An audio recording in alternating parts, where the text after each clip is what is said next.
আসসালামু আলাইকুম আমার প্রিয় ভাই বোনেরা, কেমন আছো তোমরা সবাই? আশা করি সবাই ভালো আছো। আলহামদুলিল্লাহ আমিও ভালো আছি। আজকে নতুন আরেকটা ভিডিও নিয়ে তোমাদের মাঝে হাজির হলাম। তো আজকে রান্না করব মিষ্টি কুমড়া শাক। তো এখানে আমি কিছু টাটকা টাটকা শাক নিয়েছি, খুব ভালোভাবে পরিষ্কার করে কেটে নিব। পুরো ভিডিওটা দেখার জন্য অনুরোধ রইল।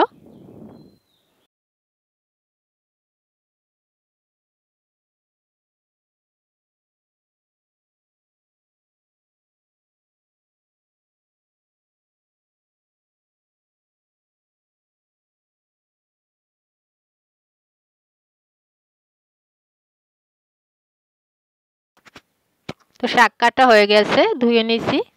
তখন শাক রান্না করার জন্য চুলায় কড়াই বসাই দিয়ে দিলাম সয়াবিন তেল,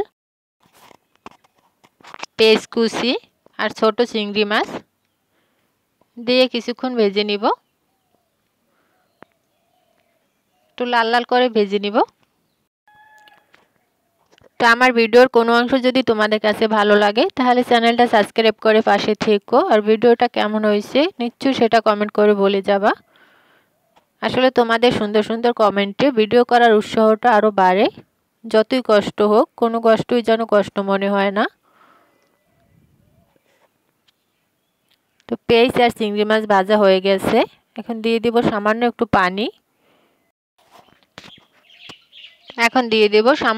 পানি। হলুদ মরিচের গুঁড়ো আর লবণ দিয়ে খুব ভালোভাবে মশলাটা কষাই নিব। এরপরে কয়েকটা আলু আর শাকের ডাঁটাগুলো খুব ভালোভাবে কষাই নিব।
কুমড়া শাকের ডাঁটা আর আলুগুলো খুব ভালোভাবে কষাই নিয়েছি।